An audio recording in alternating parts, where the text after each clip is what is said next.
ॐ श्री परमात्मने नमः।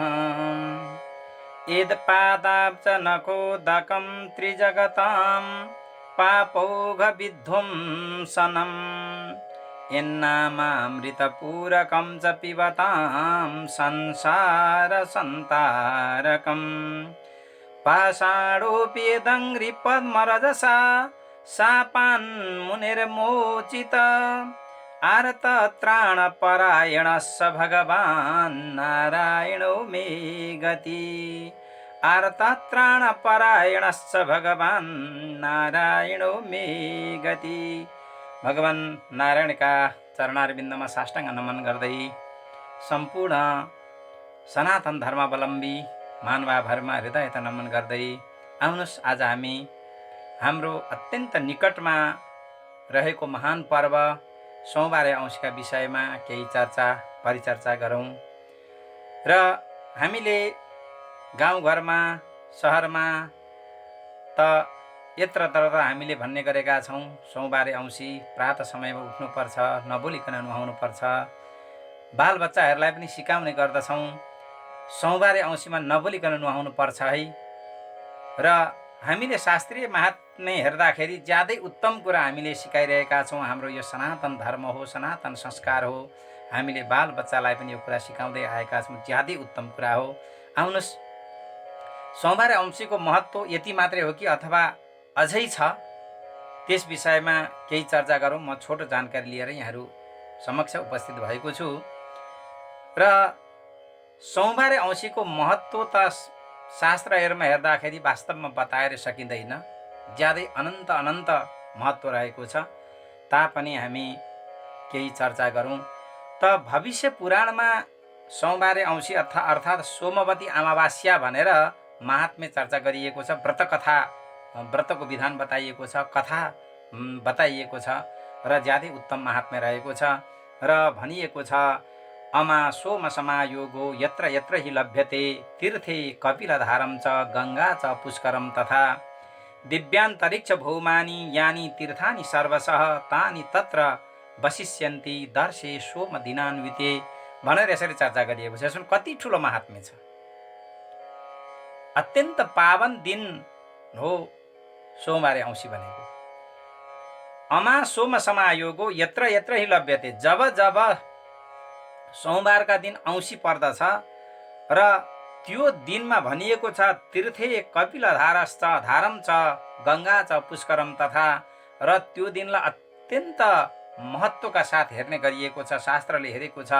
र जसमा सम्पूर्ण तीर्थहरू नै त्यो दिन एकत्रित भएका हुन्छन् भनेर वर्णन गरिएको छ। भनिएको छ दिव्यान्तरिक्ष भौमानि यानि तीर्थानि सर्वशः तानि तत्र वशिष्यन्ति दर्शे सोम दिनान्विते। र त्यो दिन पृथ्वीमा रहेका, त्यसै गरी अन्तरिक्षमा रहेका, स्वर्गादि लोकहरूमा रहेका जति पनि तीर्थहरू छन् र कपिल तीर्थ, गंगा तीर्थ, पुष्कर आदि गरिएका जति पनि तीर्थ छन्, सम्पूर्ण तीर्थहरू एकत्रित भएका हुन्छन् त्यो सोमबारे औँसीका दिन भनेर यसरी वर्णन गरिएको छ। र सोमबारे औँसीलाई ज्यादै ठुलो महत्त्वका साथ हेर्ने गरिन्छ। अमावास्या तु सोमेन सप्तमी भानुना सह चतुर्थी भूमिपुत्रेण सोमपुत्रेण चाष्टमी चतस्रस्तिथय स्वेताः सूर्यग्रहण सन्निवाः स्नानं दान तथा श्राद्धं सर्वं तत्राक्षयं भवेत् भनेर वर्णन गरिएको छ। त सोमबारका दिन औँसी तिथि पर्नु, त्यसै गरी आइतबारका दिन सप्तमी तिथि पर्नु, मङ्गलबारका दिन चौथी तिथि पर्नु र बुधबारका दिन अष्टमी तिथि पर्नु, यी चारवटा तिथिहरूलाई ज्यादै महत्त्वका साथ हेर्ने गरिएको छ। समान फल दिने वाला छन् भनेर वर्णन गरिएको छ। र ती दिनमा गरिएका जुन कार्यहरू अक्षय फल दिने वाला हुन्छन्, जो सूर्य ग्रहण समान पवित्र। सूर्य ग्रहणमा कुरुक्षेत्रमा गएर स्नान गर्दाखेरि जुन किसिमको फल प्राप्त हुन्छ, त्यस्तै समान फल दिने वाला हुन्छन्। त्यो दिन भनिएको छ स्नानम दानम तथा श्राद्धम सर्वम तत्राक्षयम भवेत्। त्यो दिन गरिएको स्नान, त्यो दिन गरिएको दान, त्यो दिन गरिएको श्राद्ध अर्थात् पितृकर्महरू जति छन् ती अक्षय फल दिने वाला हुन्छन् र त्यति महान हुन्छन्। अनन्त अरू बेला गरिएका शुभ कर्मभन्दा अनन्त गुणा बढी फल दिनेवाला हुन्छन्।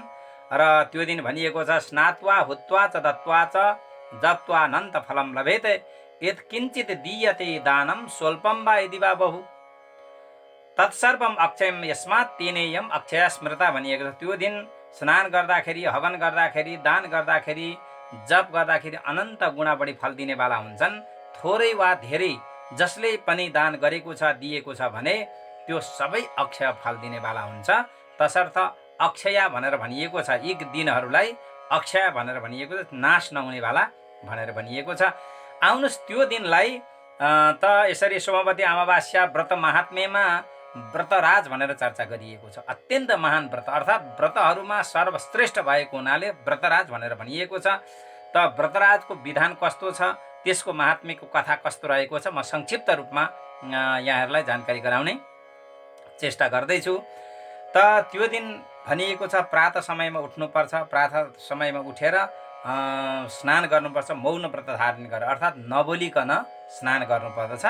र यसरी स्नान गरिसकेपछि अब पिपलको वृक्ष त्यहाँ नजिकै जहाँ हुन्छ पिपलको वृक्षको नजिकमा जाने, पूजाका सामग्रीहरू सम्पादन गरेर पिपलको वृक्षको फेदमा राख्नु पर्दछ। र भनिएको छ कर्मपात्र आदि निर्माण गरेर विधिपूर्वक सङ्कल्प गर्ने, पूर्व सङ्कल्प समग्र उच्चारण गरेर अस्याम सोमवती अमायाम सकल पापक्षयार्थम यस्ता शब्दहरूको प्रयोग गरेर पुत्र पौत्रादि अभिवृद्ध्यर्थम जन्म जन्मनि अवैधव्य सन्तति चिरजीवित परम सौभाग्य प्राप्ति कामोहम अशुत्थ मूले लक्ष्मी सहित विष्णु पूजाम तदङ्गतया विहितम अशुत्थ पूजनम च करिष्ये यस्तो किसिमको सङ्कल्प गर्ने। त सङ्कल्प गरिसकेपछि अब पिपलको फेदमा जल चढाएर पहेँलो धागोले यसरी बेष्टित गर्नुपर्दछ। 108 पटक सकिन्छ भने 108 पटक बेष्टित गर्ने। सूत्रले बेष्टित गरिसकेपछि ध्यान, आवाहन, आसन, पाद्य, अर्घ्य, आचमन, पञ्चामृत स्नान आदि गरिएका 1650 जति विधि छन् ती विधिहरूले विधिपूर्वक पूजा गर्नुपर्दछ। विधिपूर्वक पूजा गरिसकेपछि अनि अब विष्णु स्वरूप जो अश्वत्थ अर्थात् पिपलका साथमा स्थापना गरिएको भगवान् विष्णुको पूजा गर्ने, पिपलको पूजा गर्ने र प्रार्थना गर्ने। अश्वत्थ हुतभुग्वास गोविन्दस्य सदा प्रिय अशेषम हरमे पापम वृक्षराज नमस्तुते यसरी प्रार्थना गर्ने। अब प्रार्थना गरिसकेपछि सम्पूर्ण उपचारहरू समर्पण गरेर के गर्नुपर्दछ, सकिन्छ भने 108 पटक परिक्रमा गर्ने। 108 पटक परिक्रमा गर्दाखेरि प्रत्येक आवृत्तिमा एक एकवटा फल लिएर हात जोडेर परिक्रमा गर्ने र प्रत्येक आवृत्तिमा एक एक फल चढाउँदै जाने। 108 वटा फल चढाउने अथवा मिठाई अथवा शर्करा अथवा कुनै पात्रमा पक्वान्न चिजहरू राखेर लिएर प्रार्थना गरेर पनि परिक्रमा गर्न सकिन्छ। यदि त्यति 108 सकिएन भने एउटा फल लिएर अथवा मिठाई लिएर अथवा शर्करा लिएर कुनै नैवेद्यहरू लिएर हात जोडेर चाहिँ प्रदक्षिणा गर्दै गर्दै गर्दै 108 परिक्रमा पुरा गरिसकेपछि अन्तमा त्यो फल अथवा त्यो नैवेद्य अथवा शर्करा जे छ त्यो समर्पण गर्ने र परिक्रमा गर्दाखेरि यो मन्त्र उच्चारण गर्दै परिक्रमा गर्नुपर्छ भनेर उल्लेख गरिएको छ। मूलतो ब्रह्मरूपाय मध्यतो विष्णुरूपिणे अग्रतो शिवरूपाय अश्वत्थाय नमो नमः। जसको मूलमा ब्रह्मा हुनुहुन्छ, मध्य भागमा भगवान् विष्णु होइबक्सिन्छ र अग्रभागमा भगवान् पशुपतिनाथ होइबक्सिन्छ। त्यस्तो त्रिदेवले युक्त भएको अश्वत्थ वृक्षलाई म बारम्बार प्रणाम गर्दछु। यस्तो किसिमको प्रार्थना गरेर परिक्रमा गर्ने। फल, नैवेद्य, मिठाई आदि जे लिएको छ, शर्कराहरू जे लिएको छ त्यो समर्पण गर्ने र यसरी समर्पण गरेर जुनसुकै कामना राखिएको छ त्यो कामना पुरा हुन्छ भनेर यसरी वर्णन गरिएको छ। र त्यो परिवारमा कुनै किसिमको अकाल मृत्यु हुँदैन, त्यो परिवारमा दुःखहरू हुँदैनन्, कष्टहरू हुँदैनन् र अवैधव्यहरू हुँदैन। वैधव्य आदि जुन योगहरू छन् भने माङ्गलिक योगहरू त्यो परिवारमा परेको छ भने ती सम्पूर्ण नाश भएर जान्छन् भनेर यसरी वर्णन गरिएको छ। र यो व्रत धारण गर्नका लागि पुरुषले अथवा स्त्रीले सबैले गर्न सक्नुहुन्छ भनेर यसरी वर्णन गरिएको छ। नारी भी पुरुषेण वा भनेर चर्चा गरिएको छ। नारीले अथवा पुरुषले गर्न सक्नुहुन्छ र यसलाई व्रतराज भनेर भनिएको छ। अर्थात् व्रतहरूमा सर्वश्रेष्ठ भएको हुनाले व्रतराज भनेर वर्णन गरिएको छ। त यो व्रतको अत्यन्त श्रेष्ठ महात्म्य वर्णन गरिएको छ। भविष्य पुराणमा चर्चा गरिएको छ। त भविष्य पुराणमा यसरी युधिष्ठिर महाराज र भीष्म पितामहको बिचमा संवाद भएको चर्चा गरिएको छ। त्यो संवादको माध्यमद्वारा यो कथालाई अगाडि बढाइएको छ र नैमिषारण्य क्षेत्रमा सुतजीले शौनकादि ऋषिहरूलाई बताउनु भएको छ। त जब महाभारतको युद्धको अन्त्य भएको थियो, युधिष्ठिर महाराजले राज्य सम्हाल्नु भएको थियो र राज्य सम्हालिसकेपछि उहाँलाई एक प्रकारको ग्लानि हुन्छ। कस्तो ग्लानि हुन्छ भने सारा आफन्तहरूलाई समाप्त गरेर अनि यो गरिएको राज्य के राज्य र जसमा फेरि उत्तराधिकारी नभएको राज्य। किनभने त्यति बेला उत्तराको गर्भमा परीक्षित हुनुहुन्थ्यो। परीक्षितलाई पनि अश्वत्थामाले ब्रह्मास्त्र प्रहार गरेर मृतप्राय बनाइसक्नु भएको थियो र अत्यन्त कष्ट उत्तरालाई भइरहेको थियो। त्यही बेलामा गएर भीष्म पितामहको नजिकमा गएर युधिष्ठिर महाराजले प्रार्थना गर्नुहुन्छ र अत्यन्त दुखित भएर उहाँले प्रार्थना गर्नुभयो। त्यति बेला सरसयाममा उत्तरायणको प्रतीक्षा गर्दै हुनुहुन्थ्यो भीष्म पितामह। उहाँले गएर निवेदन गर्नुहुन्छ, त मैले यो राज्य त प्राप्त गरेँ, मलाई अलिकति हर्ष पनि छैन, ज्यादै ग्लानि भइरहेको छ। किनभने सारा आफन्तहरूलाई समाप्त गरेर यो गरिएको राज्य र जुन राज्यमा उत्तराधिकारी छैनन् त्यस्तो राज्यको के अर्थ। त्यसकारणले उत्तराको गर्भमा भएको परीक्षितको रक्षा कसरी गर्न सकिन्छ भनेर जब जिज्ञासा गर्नुभएको थियो, त्यो जिज्ञासालाई शान्त गर्दै भीष्म पितामहले यो सोमवती अमावास्याको व्रत विधि उहाँले बताउनु भएको छ। त्यो व्रतको महात्म्य उहाँले बताउनु भएको छ र महात्म्य वर्णन गर्दै आज्ञा हुन्छ भीष्म पितामह, हे महाराज तपाईँले राज्य गर्नुहोला र यो सारा ऐश्वर्य प्राप्त गर्नको लागि, वैधव्य योग निवारण गर्नका लागि, आयु आरोग्यता प्राप्त गर्नका लागि यहाँले के गर्नुपर्नेछ, सोमवती अमावास्याको अर्थात् सोमबारे औँसीको विधिपूर्वक व्रत गर्नुपर्दछ।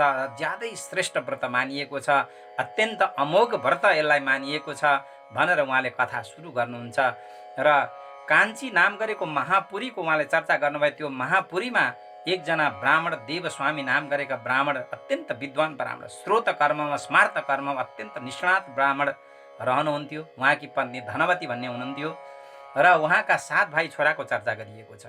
उहाँले 7 भाइ छोराको बिहा गर्नुहुन्छ।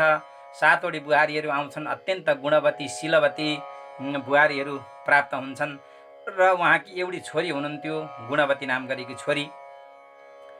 र गुणवतीको पनि विवाह हुने समय भएको थियो। उहाँले यत्रतत्र वरको खोजी गर्दै हुनुहुन्थ्यो।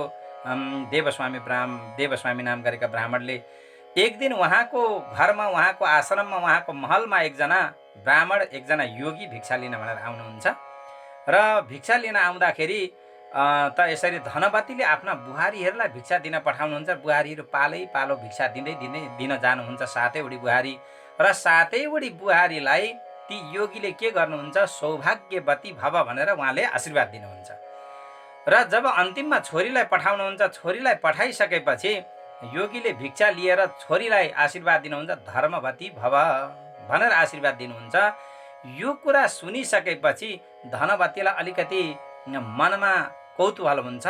कौतूहल भएका कारण उहाँ गएर योगीलाई प्रणाम गर्नुहुन्छ। योगीलाई प्रणाम गरेर उहाँले सोध्नुहुन्छ यो कारण के हो। जब 7वटी बुहारीलाई यहाँले एउटै किसिमको वरदान दिनुभयो, सौभाग्यवती भव भनेर, तर यी छोरीलाई धर्मवती भएर भव भनेर यहाँले आशीर्वाद दिनुभयो, यसको अर्थ के हो, यसको रहस्य के हो भनेर सोद्धा उहाँले भनिदिनुहुन्छ, यी गुणवती जुन छन् र यी सप्तद्वीपमा विधवा हुनेछन् र विधवा भएर लामो जीवन बिताउनु पर्नेछ, यिनले धर्मको आचरण गर्नुपर्नेछ, तसर्थ मैले धर्मवती भव भनेर आशीर्वाद दिएको हुँ भन्दा धनवतीलाई ज्यादै दुःख लाग्छ, छोरी गुणवतीलाई पनि दुःख लाग्छ र उहाँले यसको निवारण हुने कुनै उपाय छ कि भनेर सोद्धाखेरि योगीले भनिदिनुहुन्छ, यदि तिम्रा घरमा सोमा आइन् भने उनको पूजाले यो वैधव्य योग हट्नेछ र लामो आयु भएको पति यिनले प्राप्त गर्नेछिन् र अखण्ड सौभाग्य यिनले प्राप्त गर्नेछिन् भनेर उहाँले त्यो उपाय बताइदिनुहुन्छ, व्रतको विधि बताइदिनुहुन्छ र ती सोमा नाम गरेकी जो छन् उनी धोबिनी हुन् र सिम्भल नामको द्वीपमा बस्दछिन् र समुद्रले चारैतिरबाट घेरिएको छ। त्यो द्वीपलाई त्यहाँ पार गरेर यदि सोमालाई ल्याउन सकियो भने र सोमाको पूजाले, उनको आशीर्वादले र उनले प्रदान गरेको पुण्यले त्यो अखण्ड सौभाग्य प्राप्त हुन्छ भनेर जब बताइदिएर ती योगी त्यहाँबाट बिदा हुनुहुन्छ। बिदा भइसकेपछि अब देवस्वामी ब्राह्मणले पनि यो रहस्य थाहा पाउनुहुन्छ, ब्राह्मणीले पनि थाहा पाउनु भएको छ, उहाँले त सुन्नु नै भएको छ। र अब देवस्वामी ब्राह्मणले आफ्ना 7 भाइ छोराहरूलाई उहाँले के गर्नुहुन्छ, त्यो दीपमा गएर सोमालाई ल्याउने आज्ञा दिनुहुन्छ। तर छोराहरूले त्यो कार्य आफूबाट सम्भव नहुने कुरा गर्दाखेरि उहाँ दुखित भएर भन्नुहुन्छ, यद्यपि मेरा 7 भाइ छोरा हुँदा हुँदै पनि आज म अपुत्र जस्तो बनेको छु, पिताको आज्ञालाई कसैले पनि स्वीकार गरिरहेका छैनन् र मेरो कार्य सिद्ध हुने स्थिति छैन भनेर बडा ग्लानीले युक्त भएर उहाँ थरथर रुन थाल्नुहुन्छ। रुन थालिसकेपछि कान्छो छोरा हुनुहुन्थ्यो, कान्छो छोरालाई भन्नुहुन्छ, म अवश्य पनि यो कार्यलाई पुरा गर्दछु। र त्यो कान्छो छोराले आफ्नो बहिनीलाई साथमा लिएर त्यो द्वीपमा जानका लागि प्रस्थान गर्नुहुन्छ र एक दिनको यात्रा पार गरेर समुद्रको किनारमा गएर एउटा बरको वृक्षमा उहाँहरूको बास हुन्छ र त्यो बरको वृक्षको माथि एउटा टोड्कामा त्यो गिद्धको चाहिँ गुण हुन्छ, त्यहाँ बच्चाहरू हुन्छन्, त्यो गिद्ध हुन्छन् र ती गिद्धले के गर्छन्, भोलिपल्ट बिहान ती देव शर्माका ती छोरा र छोरीलाई त्यो समुद्र पार गरेर द्वीपमा पुर्याइदिन्छन्। द्वीपमा पुगिसकेपछि अब ती ब्राह्मण पुत्र र ती ब्राह्मण कन्याले गएर ती सोमाका घरमा गएर सेवा गर्ने कार्य चाहिँ गर्न थाल्छन्। घरलाई लिप्ने, पोत्ने, बडार कुडार गर्ने, सफा सुग्घर गर्ने। र सोमाले सोध्छिन् एक दिन, यो तपाईँहरू को हुनुहुन्छ, किन मेरो यसरी सेवा गरिरहनु भएको छ भन्दा आफ्नो परिचय उहाँहरूले दिनुहुन्छ। ब्राह्मण पुत्र, ब्राह्मण पुत्री। सोमालाई ज्यादै दुःख लाग्छ। उहाँले भन्नुहुन्छ, आज मलाई ठुलो पाप लागिरहेको छ, किनभने म त धोबिनी जातिकी, मेरो सेवामा ब्राह्मणले यसरी ब्राह्मणका पुत्र, ब्राह्मणकी पुत्रीले सेवा गरिरहेका छन्, मलाई त ज्यादै ठुलो अपराध लाग्छ भन्दा आफ्नो रहस्य बताएर र सोमा त्यहाँ गएर त्यो कार्य, विवाहको कार्य गर्दिनाले यसरी अखण्ड सौभाग्य प्राप्त हुने कुरा बताइसकेपछि अब सोमालाई लिएर ती ब्राह्मण पुत्र र ब्राह्मण कन्या त्यसरी आउँछन्। सोमाले फेरि आकाश मार्गबाट उहाँहरूलाई लिएर त्यो काञ्चीपुरीमा आइसकेपछि यतातिर अब देवस्वामी ब्राह्मण बडा प्रसन्न हुनुहुन्छ। उहाँले योग्य वर खोज्दै जाँदाखेरि उज्जैनमा यसरी देव शर्मा नाम गरेका जो ब्राह्मण र उहाँको पुत्र रुद्र शर्मालाई भेट्नुहुन्छ र ती रुद्र शर्मा ज्यादै योग्य वर ठानेर उहाँले यसरी विवाह गरिदिनुहुन्छ। विधिपूर्वक विवाह गर्दाखेरि विवाहको जुन सप्तपदी परिक्रमा हुन्छ, परिक्रमा गर्दा गर्दै त्यो रुद्र शर्माको मृत्यु हुन्छ। जब रुद्र शर्माको मृत्यु हुन्छ त्यहाँ त कोलाहल हुन थाल्छ, हाहाकार हुन लाग्छ र त्यसै बेलामा सोमाले आफूले लिएको जुन व्रतराज हो, व्रतराजको फल समर्पण गरेर सङ्कल्पपूर्वक प्रदान गरेर रुद्र शर्मालाई यसरी बचाउँदैछन्। जब रुद्र शर्मा जीवित भएर विधिपूर्वक विवाह सम्पन्न हुन्छ।